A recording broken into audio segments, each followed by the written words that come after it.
Kita mulai dimensi 1. Dimensi 1 ternyata alhamdulillah sudah diamalkan oleh umat Islam.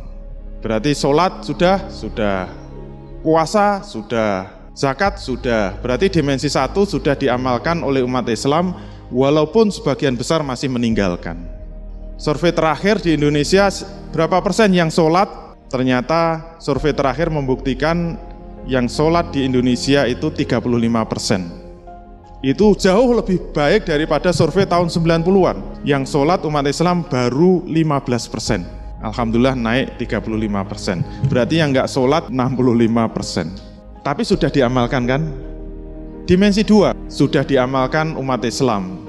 Pakaian sudah nutup aurat, ini sudah nutup aurat semua. Ibu-ibunya sudah nutup aurat semua. Berarti sudah diamalkan. Kalau survei pakaian, berapa persen yang memakai jilbab di Indonesia? Ternyata untuk memakai jilbab di Indonesia tidak ada 1%. Karena umat Islam salah paham dengan jilbab. Jilbab diartikan kerudung gitu loh. Ya kalau yang pakai kerudung banyak. Padahal kerudung itu bahasa Arabnya khimar, jamaknya khumur. Jadi perintah memakai pakaian Islam itu 2 dalam Quran. Yang pertama apa? Khimar. Khimar itu kerudung. Kerudung itu menutup kepala, leher, kemudian dijulurkan sampai dada. Itu aturan untuk khimar, jadi menutupi dada. Kemudian yang kedua jilbab. Nah jilbab itu justru dari leher sampai menutup kaki. Itu jilbab. Jilbab itu pakaian yang panjang, longgar, dan tidak potongan. Jadi terusan, panjang, longgar, tidak tembus pandang, tidak ngepres, tidak full press body. Berarti kalau ditanya berapa persen yang pakai jilbab, wah itu nggak ada 1%. Tapi sudah diamalkan, jangan khawatir. Walaupun sebagian besar masih meninggalkan. Makanannya sudah halal, minumannya sudah halal. Berarti dimensi 2 sudah bisa diamalkan. Terus dimensi 3. Dimensi 3 gimana? Ternyata dimensi 3 tidak dapat diamalkan umat Islam bukan karena tidak mau mengamalkan. Mengapa? Jadi bukan karena tidak mau mengamalkan, tetapi memang tidak dapat diamalkan. Kalau nggak percaya, sekarang coba amalkan ayat ini. Nomor 1, tolong amalkan Al-Baqarah 183. Bisa diamalkan nggak? Insya Allah bisa. Ya ayyuhallazina amanu kutiba alaikumusyiyamu kama kutiba alal ladzina min qablikum la'allakum tattaqun. Bisa diamalkan? Bisa. Mundur 5 langkah ke belakang.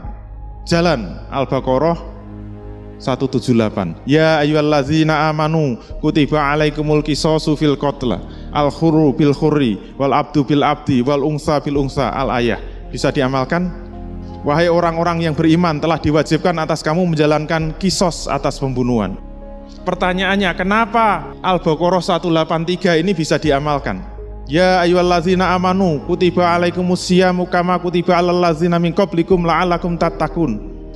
Ini ayat ini laris betul kalau masuk bulan Ramadan. Tanggal 1 Ramadan sampai 29 Ramadan dibaca terus. Saya pernah di kampung saya itu. Ustadznya tuh gualak ya. Ya ayyuhallazina amanu.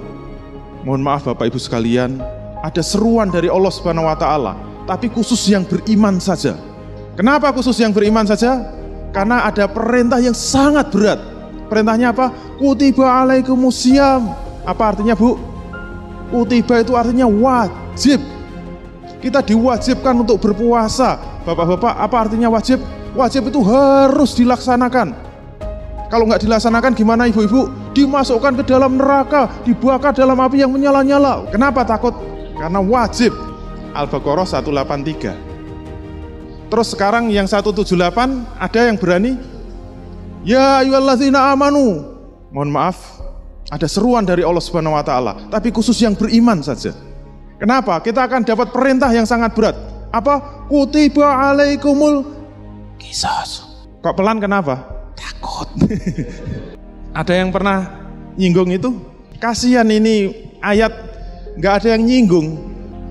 Padahal itu suratnya sama, di dalam surat Al-Baqarah ayatnya pun dekat, seruannya sama, redaksinya sama, dan penutupnya juga sama. Coba kalau puasa kan kutiba alal ladzina min qablikum la'allakum tattaqun. sebagaimana yang telah diwajibkan sebelum kamu, agar kamu menjadi orang yang bertakwa. Kalau kita teruskan Al-Baqarah 178 masuk 179, penutupnya sama. Walakum fil qisasi hayatun ya ulil albab la'allakum tattaqun. Dan bagimu sekalian di dalam kisos itu ada kehidupan. Wahai orang-orang yang menggunakan akal, la'allakum tattaqun, agar kamu sekalian menjadi orang yang bertakwa. Sama. Makanya ulama menerjemahkan takwa itu apa? Kalau dalam khutbah Jumat itu salah satu rukun yang wajib disampaikan dalam wasiat khutbah. Ittaqullah, bertakwalah kamu kepada Allah. Ittaqullaha haqqa tuqatih, bertakwalah kamu dengan sebenar-benarnya takwa, sesempurna-sempurnanya takwa. Apa artinya takwa? Siap melaksanakan semua perintah Allah dan siap menjauhi semua larangan Allah.